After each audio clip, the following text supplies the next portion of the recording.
Welcome to Selfish Confidence, a place where we can connect and be real about how hard it is to be your damn self. My name is Jess, and my goal is to help you build confidence and belief in yourself to live any life path you want, even if it's unconventional. It's time to flip off societal pressures and connect with women who've also felt on the outside by their life choices. We're here to encourage you to grab the mic and speak your truth. I know it can be scary, but we're in this together. Let's get started.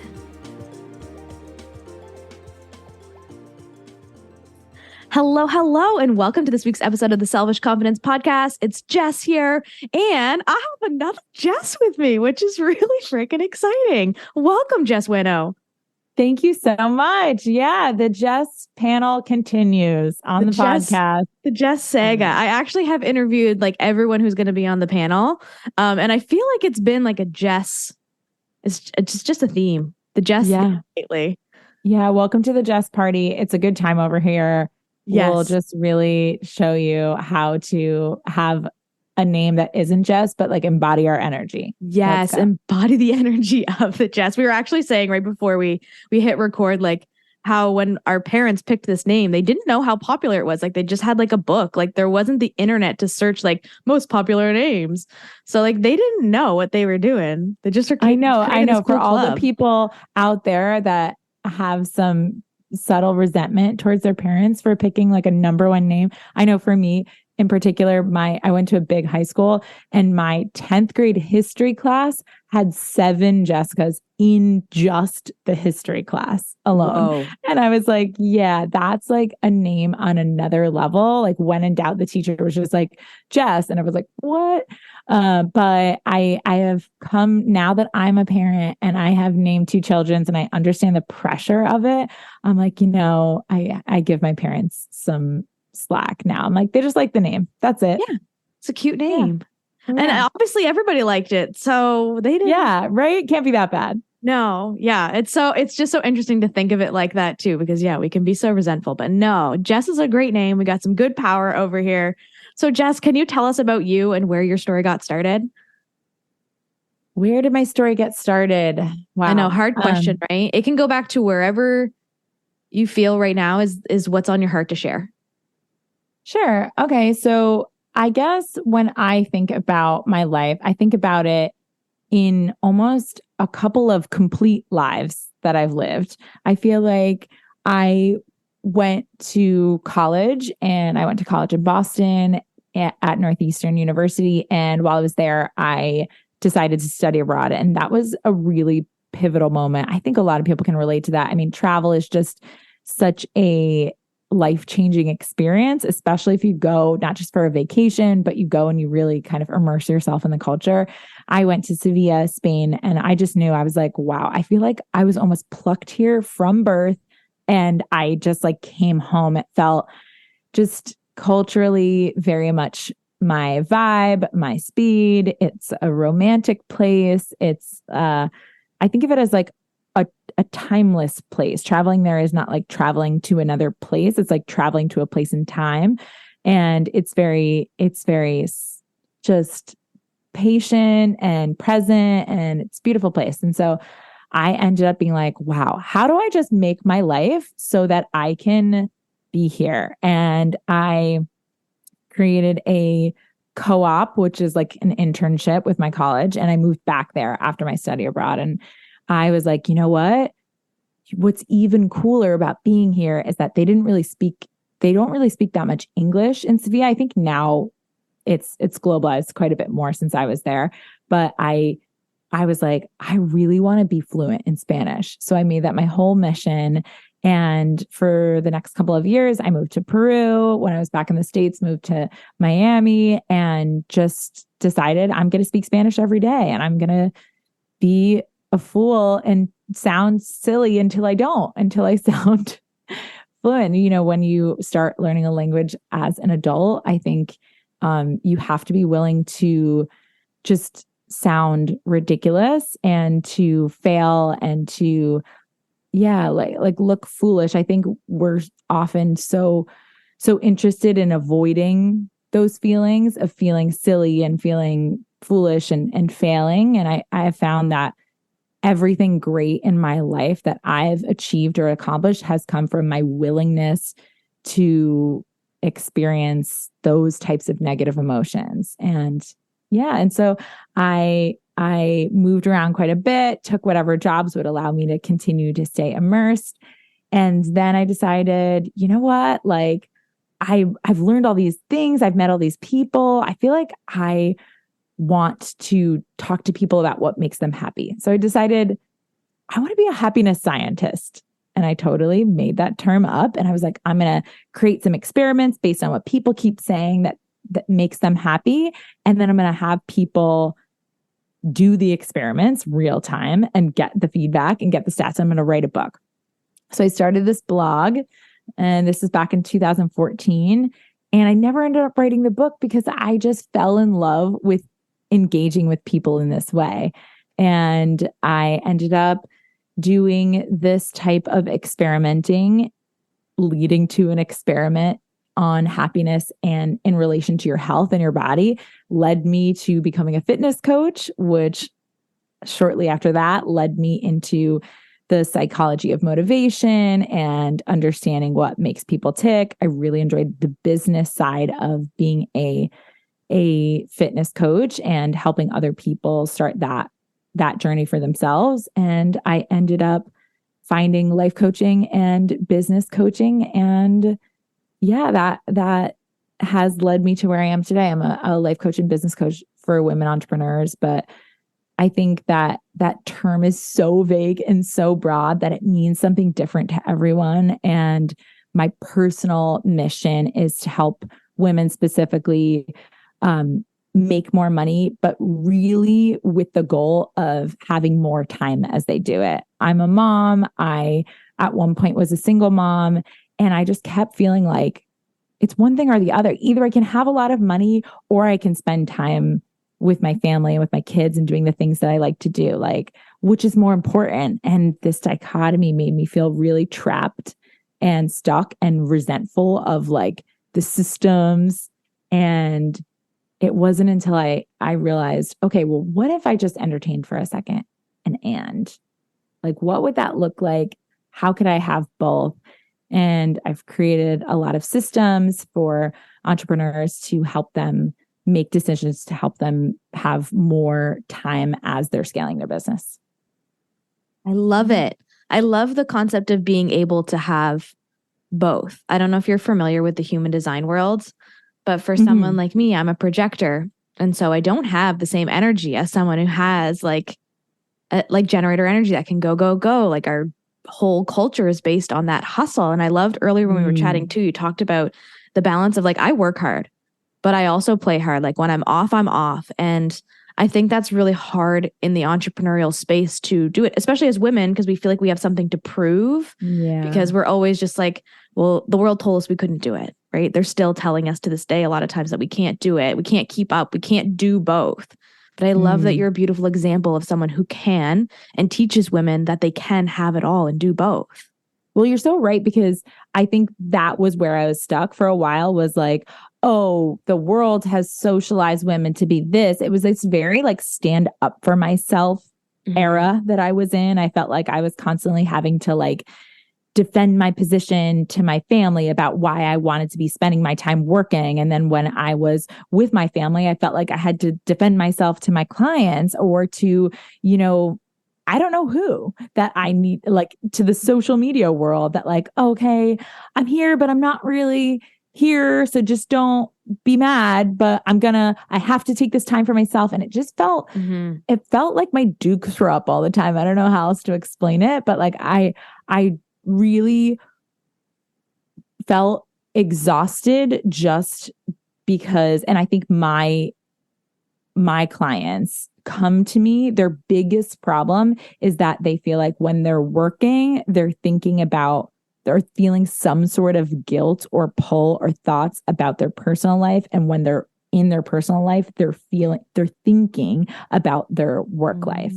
And it was really a lot of the work that I do with my clients is about, yes, we have strategies and structures and tools and worksheets and all that garbage, but it's not garbage. It's great. But really the most important part is helping yourself think in a way that allows you to, be where you're at, to shut off thinking about the thing that you're not doing. And a lot of that is about building trust in your calendar, trust in yourself, and trust in time, I guess, that it's all going to get done, that there's plenty of time, and that if I turn my head to the left to focus on this, what's happening on the right is going to be okay. Like, you don't have to be looking at everything at all times and have your hands in it in order for it to continue to thrive. Yeah. How does someone do that, Jess? See, for me, like I don't have children, so I don't have that same level of like guilt on that side of things. For me, it's like guilt and energy. Like sometimes I just don't have enough energy to do it all. And then I'm like, oh, but I should be doing that. Or I should be making more. I should be doing this. It's like that apology all the time that we feel. I don't know, even if it's I think it's as a woman, like all of us just like apologizing for not being enough all the time. Yeah. So like, how does someone turn their head and be able to focus on one thing when there's still other stuff going on in their life, like a lot of busyness behind the curtain? Yeah, I think that a couple of things. Number one, it really is a practice. Probably most of our whole life, we listen to other people say like, oh my gosh, there's not enough hours in the day. There's not enough time. There's not enough time. That's the theme, I would say, across both genders, right? All the genders. It's like, I don't think that people really think about time in an abundant way naturally. So you have to work at that, and you have to tell yourself regularly, there's plenty of time. And for some people that feels like quite a stretch. So some people will start with a belief that they already do believe when they really focus on it, which is that it always gets done. Maybe that part. And if you can look to I think that part feels easier because maybe you look to your past and you're like, okay, at the end of the day, the things that were the most important to me did end up getting done, whether it got done by our deadline or whether it got done in the exact perfectionist ideal way that we had planned it to go. Maybe not, but it got done. And so that helps people. But I think the other thing that really will set you free is when you practice thinking about your future and then you make decisions from that place. So I have a podcast, it's called Sincerely Future You. And I'm always talking about ways that we can build our future from our future, that we can make decisions using the guidance of what our future self would do, what our future life looks like. And it's so natural for our brain to instead really, we want to look at the past and say like, oh, well, in this case, like I didn't do this, or like, and then we just create more of the same over and over and over again. So if we want to break any cycles, especially when it comes to time, I think a lot of it comes from being like, okay, in the future, like, let's zoom out a little bit. What does the balance of my life look like? How much time do I really want to spend working, or do I really want to spend in other things that aren't work? I mean, I think about this a lot when I'm going on vacation, because in the ideal world, I'm always like, oh my gosh, I'm going to wake up early every morning and I'm going to meditate, I'm going to work out, and I'm going to have all the time to do that because I'm on vacation and there's nothing else to do. And then also I'm like, oh, vacation's going to be so relaxing. I'm going to just be like sleeping in every day. So you can't actually have both in this future. We have this vision that things are going to be 100% positive, amazing, and there's no give and take. So I think when we really get down to it and we like look at a week, let's say, or even just a full day, and we're like, what is the ratio that I want to be spending here? Is it 50-50? Is it in this particular week like 60-40 or 70-30 in terms of the way I want to spend my time? Then once you hit that point, there's always more things that we could be doing. There's always more things you could be doing with your kids. There's always more things you can be doing, to tidy up your house or to work on a project or whatever it is. But you get to like just decide this is how I want to show up.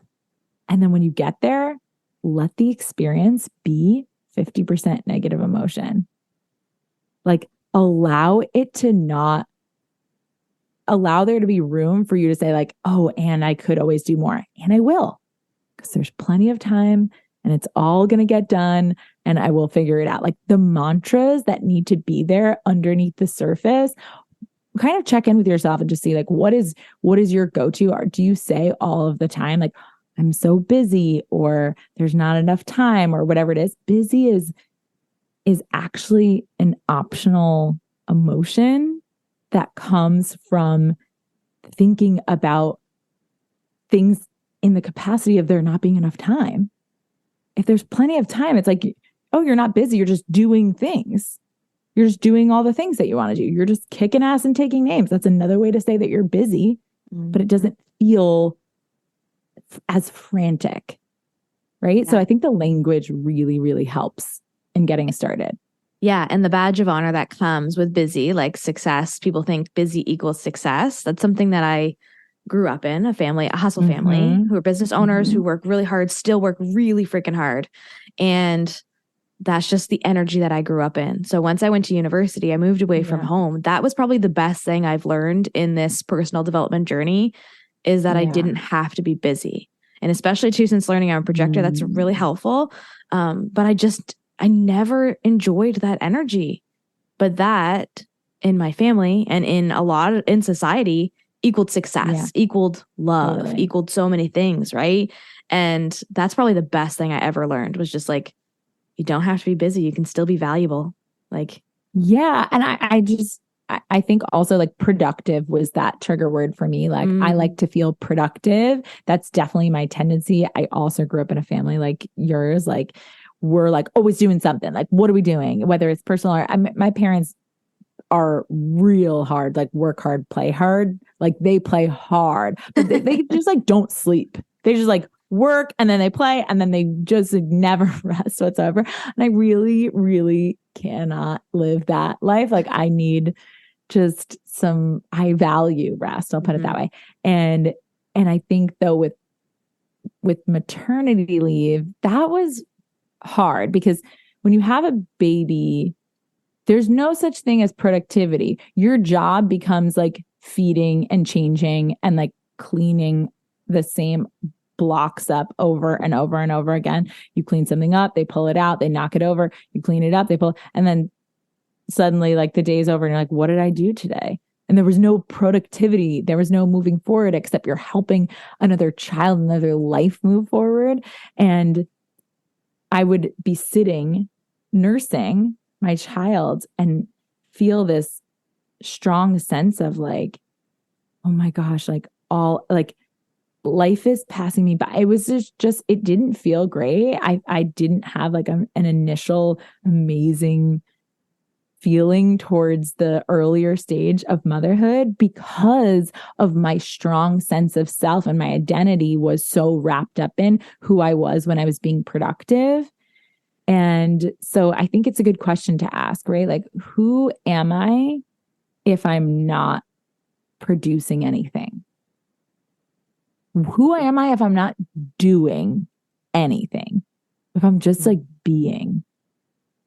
Who am I? I think there's some people who need to hear that question right now. Like I can picture people listening to this right now just be like, shit, who am I? I don't know. I know, right? Like if you were just being, if you're just, I don't know, it's like the last week of summer before school starts, and I've been doing a lot of just walking to the park with my kids and just like sitting on the bench, just being there, and not even like playing with my kids actively, just like being there. They're playing, I'm just being there. And I'm just like how valuable am I right now in this moment? Especially when I'm thinking I have a launch coming up at the time that the listeners are listening to this. I am enrolling people into a school, the Masterful CEO School. This program only enrolls twice a year.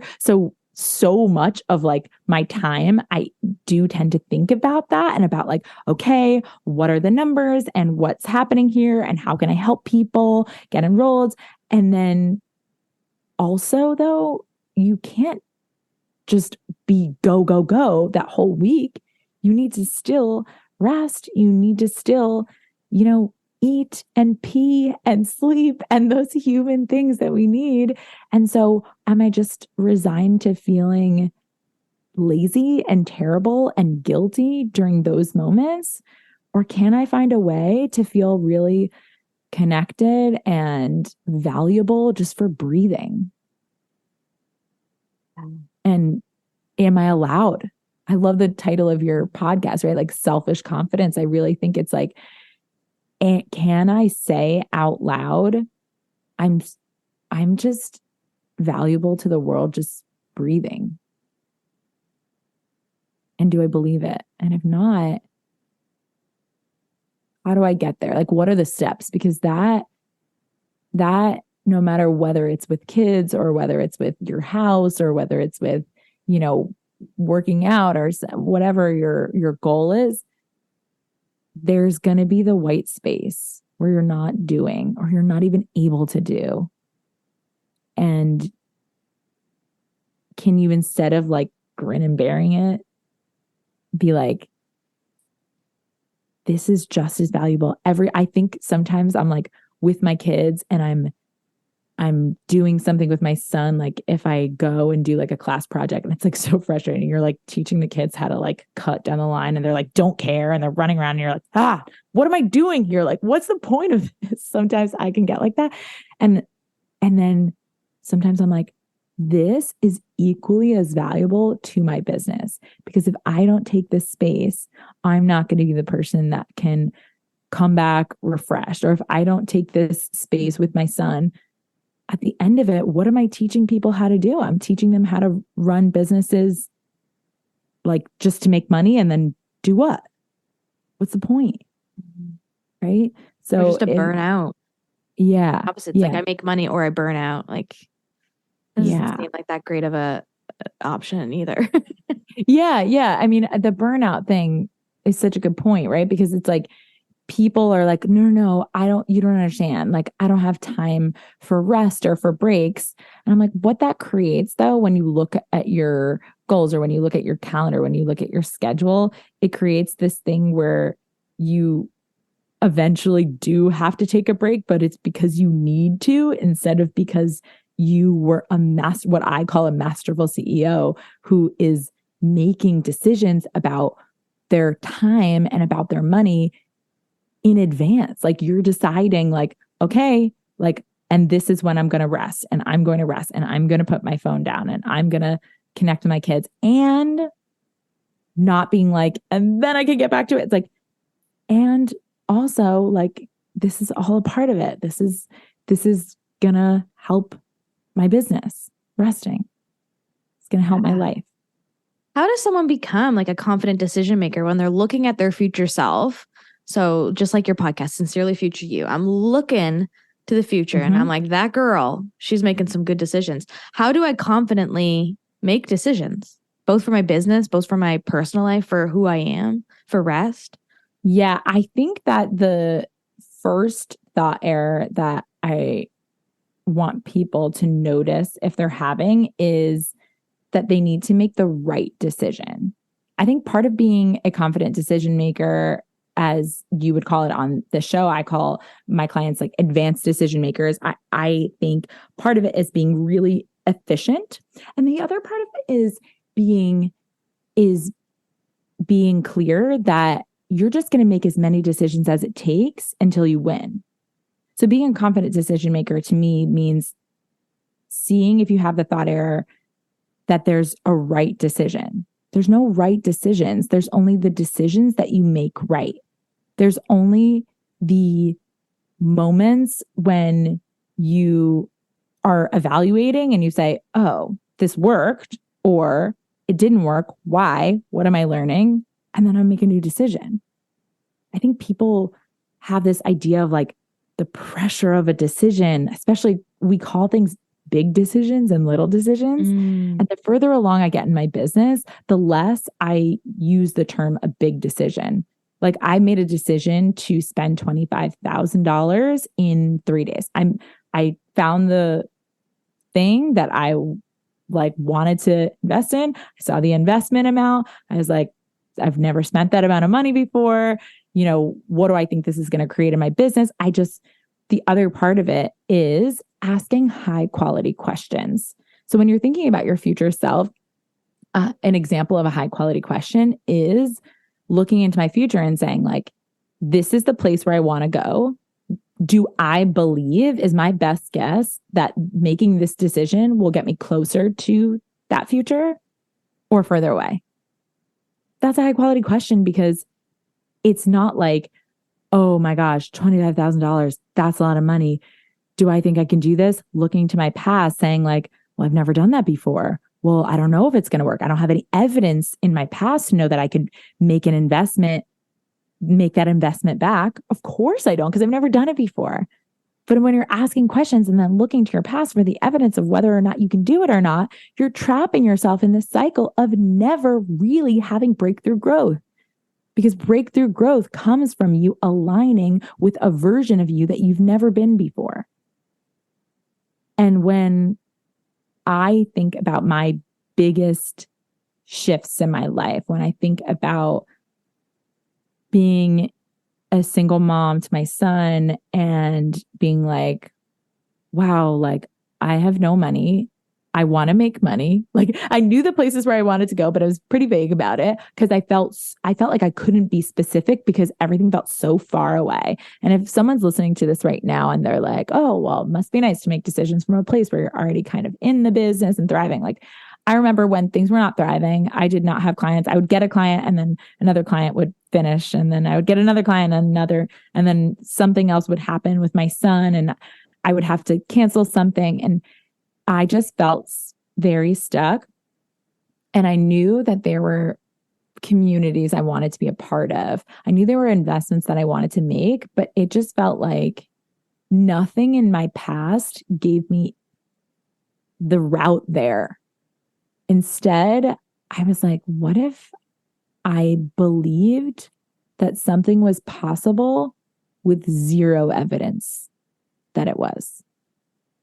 And that thought cracked something open within me. It was like, oh, I could just believe something and not have the evidence. And I could just decide, oh, this is the year in October. I'm going to get certified with a life coach school. That's going to be an $18,000 investment. I don't have that money. Okay, well, if I need to have $18,000 in excess of this, what's the math problem? I started asking myself better questions. It wasn't like, can I or can't I afford it? The answer would be no. And then it would continue to be no, versus, okay, what needs to happen? What needs to change with my spending? What needs to change with my earning? How many clients do I need to serve? Do I need to raise my prices? Like the high quality questions started compounding because I was asking them from the place of like, this is the deadline. This is the time when this is going to happen. What needs to happen in order for you just reverse engineer it? And that's what I help my clients do within business. But I think you probably help them in a different way, do it with just shifting their perspective on their whole life. It's like, how do you just ask a question, trusting that it's going to work out? Yeah. You decide to. Isn't it interesting how like you're right. That's the confident decision, just deciding to believe in yourself. Yeah. For the first time ever, for some people listening to this, they're going to be like, I've never believed in myself. We come from that lack of, if I'm not busy or if I'm not doing anything, I'm not productive, I'm not successful. So I've never believed in myself. Like it's interesting. To see it in that light. I think that a lot of people will say like, oh, I do believe in myself. Like once I get there. Oh, like, yeah. My clients will be like, oh yeah, I just want to know that I can do it. And like, once I hit 100K, then I'll believe that I'm a worthy business owner that can. And I'm like, it's counterintuitive, but you have to believe that you are going to create 100K before you have the evidence that you can do it. And that's what creates the 100K, right? Yeah. It's like people are so attracted to a person that knows where they're going. Like if I'm like, hey, I'm thinking about having a party next week. Like, I don't know. Do you think you would maybe want to be there? And I have other things that are that I maybe could do. Like, I'm not going to slot you in and block everything else out. But that's what people do, right? They're like, oh yeah, like I'm putting out this offer. Like, maybe you guys want it, maybe you don't want it. I don't know. Like, sometimes, I don't know. Like, you're subtly telling people, like, do you think this is valuable? Which is telling people you don't think that it's valuable. Oh, interesting. And you're like, oh, I don't know why. Well, they don't think it's valuable. And I'm like, well, you told them with your subconscious language that you didn't think it's valuable. If you don't believe, like, I did a whole episode on my podcast called How to Be Sold Out. And for the first time ever, I sold out the Masterful CEO School. I decided the number of spots. I sold it out, right? Last round. And how I did that was to decide in advance that it was going to sell out. And I was like, if I believed with 100% conviction that it was going to sell out, how would I talk about it? What would I do? What would happen? And I was like, well, I would probably say, you guys, this is going to sell out. This is going to sell out. You're going to want to do this at this time. I wouldn't be like chasing people down because I'm like, oh, it's selling out. Like, you should be applying quickly. Like, this is how I would approach things. And sure enough, people were like, okay, I better make my decision right now about it selling out. And people are like, well, how did you know to like tell people? And I was like, that's the thing. You have to be willing to go all in on supporting your belief before the evidence gets there. That's how you create the result, is believing it first. And it feels unfair. You're like, wait, but why can't I just like know for sure that I'm going to get there before I do? And it's just not how it works. I don't know what else to it's funny because you say it feels unfair, and I'm like, I don't know, like, it feels pretty fair. Like, you get to decide, like, you're in charge, like, you get to say, hey, I'm gonna be successful.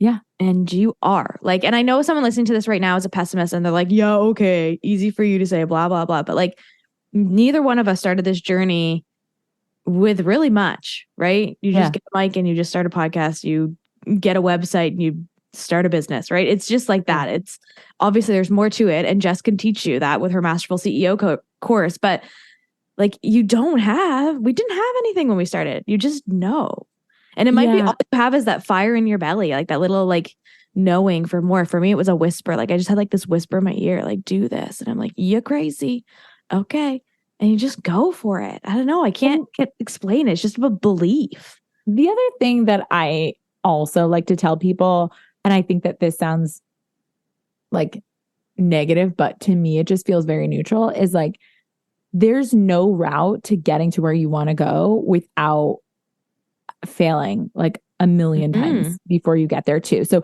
when I said, okay, it's going to sell out, it did, because I went all in knowing that, okay, and then maybe it doesn't sell out. Like 3 days before the end of it, there were 3 spots left. And I was like, oh, okay, I've been saying it's sold out. Like, I let go of the need for it to happen the way that I do. And because I do feel deeply in belief that eventually, inevitably, the goal is going to happen. So whether it happens this time or not, I'm not worried about what it would. I'm not making it mean anything about me if it didn't sell out and I told people it was going to sell out. I'd just be like, so, like, first of all, who's going to know? Maybe the people in it, they'd be like, oh, is this sold out or not? Like, they wouldn't even know. They wouldn't be thinking about it. They wouldn't know. Right? They wouldn't know. But I'm trying to think of an example where people are like, but in this case, I would look so dumb. And I'm like, okay, so let's say you do look dumb. So what? Like, would you rather never have a chance where people are like, well, I'm just scared for it to not work out. So what you're doing is you're deciding for it to not work out by not even going for it at all, or by like half fake going for it and being like, see, it didn't work out, but you know, really deep down that you didn't put your all into it and you created that result of it not working out, but you're using it as a way to like feel less disappointed. You're like, if I go all out and I say all these things, then I'm just going to be so disappointed. And I'm like, you can handle feeling disappointed. Part of being an advanced decision maker, a confident decision maker, a confident person is being willing to feel negative emotion half the time and then not making that negative emotion mean anything about you. Just means that you're a human, like I am with my daughter screaming outside the door. I don't know if you can hear her. No, I can't hear her at all. Okay, good. She's like, ah. She's like mooing. I'm not really sure. She's one. She does wild things. Yeah, but that's business life right now. Yeah. Sometimes your daughter's crying outside the door. It's okay. It's so funny because I'm always like, I coach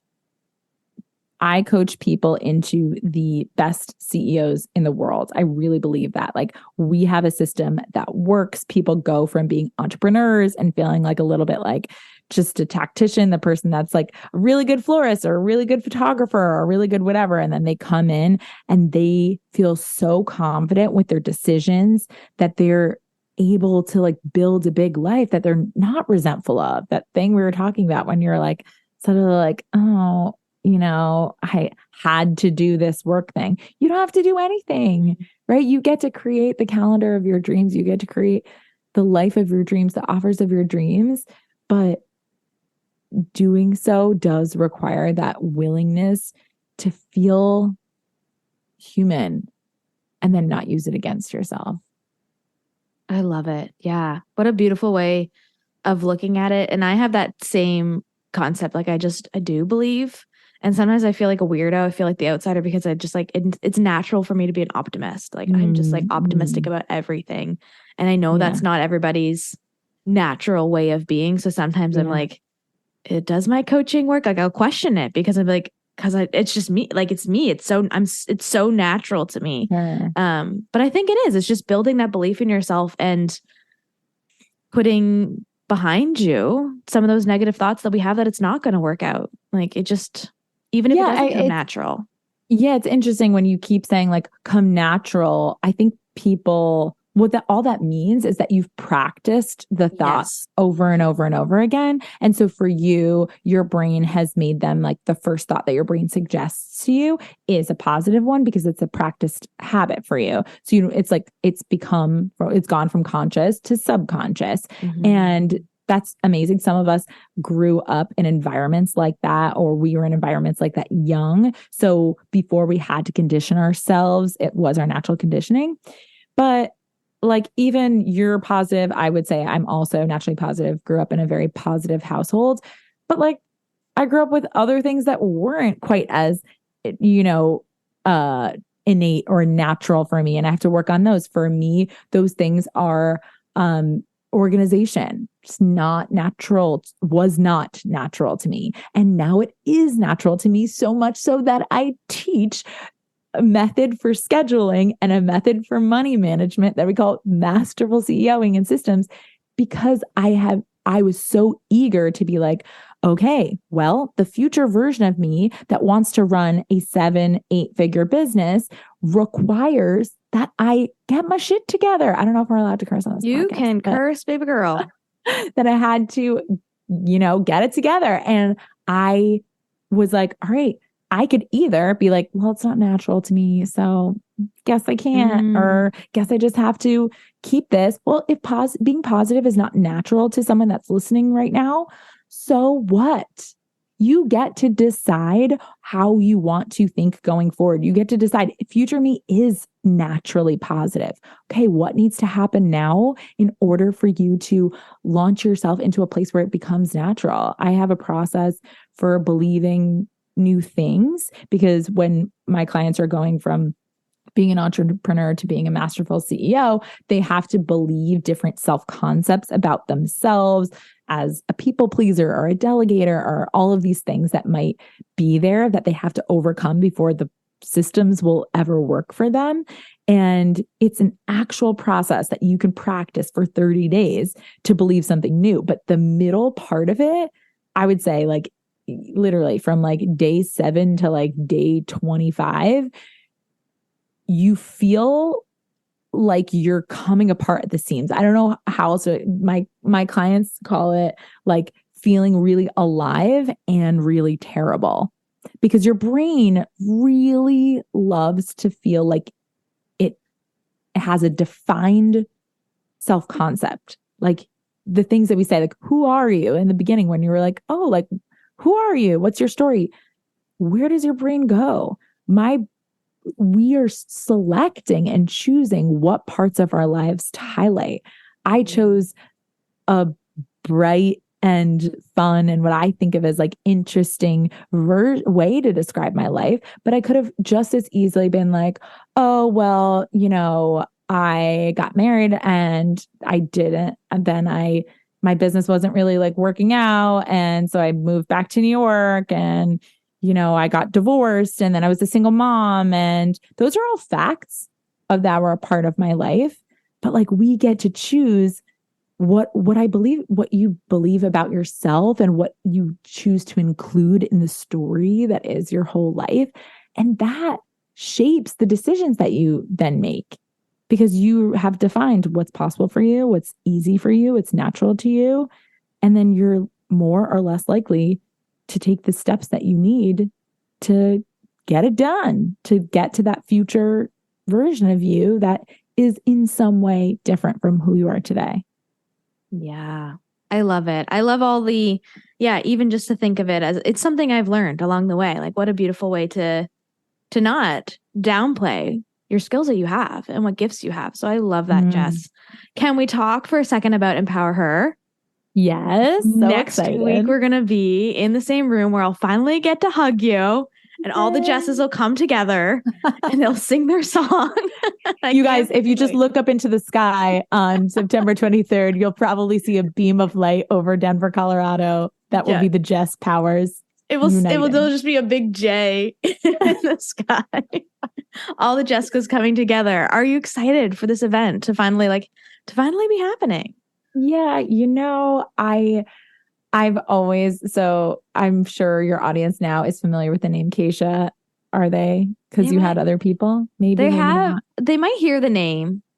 Probably, maybe. Yeah. So Keisha, who's running this event, she just attracts a person who wants a big life. And that is also, my clients and my brand. We want a big life, not just lots of money, not just lots of accolades, just deep purpose, and wants to feel like they're doing something that matters, either in a small way to them or in a big way that impacts the whole world. And I am so excited to be around other people who are just consciously care about that, who are not just kind of going through the zombie life Monday through Friday, and then on the weekends, like feeling like they have a break. I just, that's not the life for me. I'm so excited for Empower Her. We're speaking on a panel talking about going from good to great. And I feel like in my life, I accept this challenge. Like, I always think of my life as good, even when I was quote unquote in the lows of it, when I was going through my divorce and just feeling like a lot of things about my life were going to be uncertain. I still felt just incredibly grateful. And like, I had this amazing human that I had birthed, and I just knew he was going to be such a special person, and what a responsibility it was to shape this person. And I knew I had lots to offer in terms of coaching, and my program wasn't formed yet, but I felt very excited, and I could always see the great. And now I also feel like I'm like at that anew. I'm like, oh, good to great 2.0. And I feel like this event is just going to be a fun catalyst for a jumping off point of like, what is next? I see the poster in the back of you that says you are magic. And I was just like, oh, I love that word magic. Like, I feel like, oh, I'm coming looking for magic at Empower Her Live, and I'm going to find it because I've decided. 100%.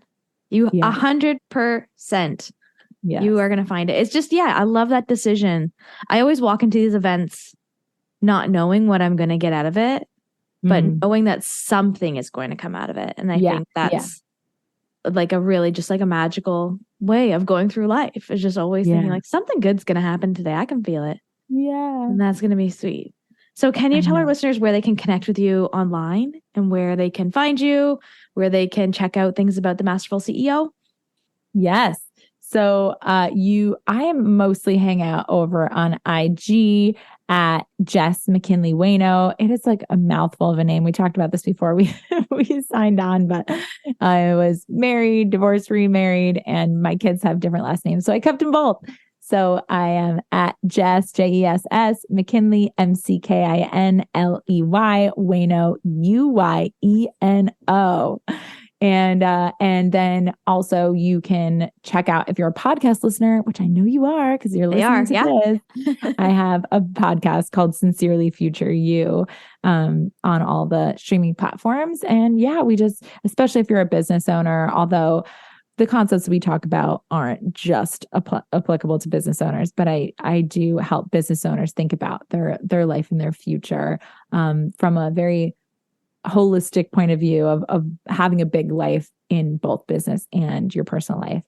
And then you can find me on sincerelyfutureyou.com. I have all of the information on the Masterful CEO School. So today is the last day to enroll. As you're listening to this, if you're listening to this the first day it comes out, come pop over. I mentioned some of the biggest decisions I've made in my life have been ones that I just knew felt right. And I was willing to decide to make them right.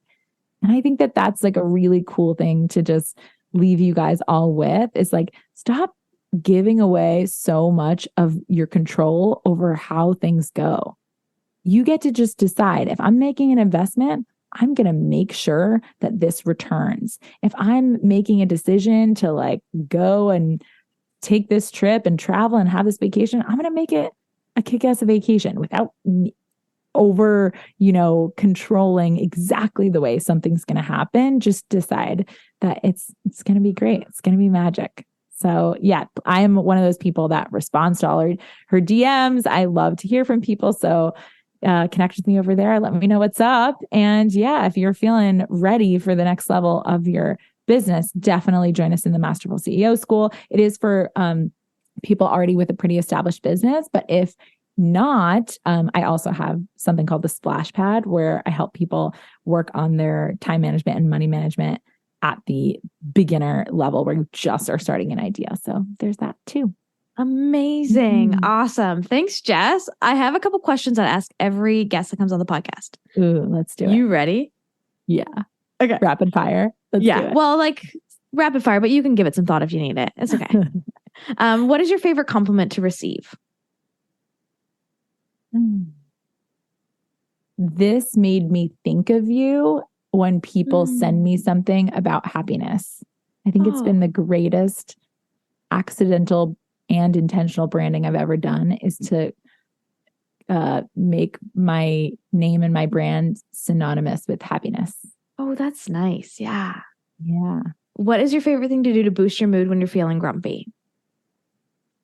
It's probably work out.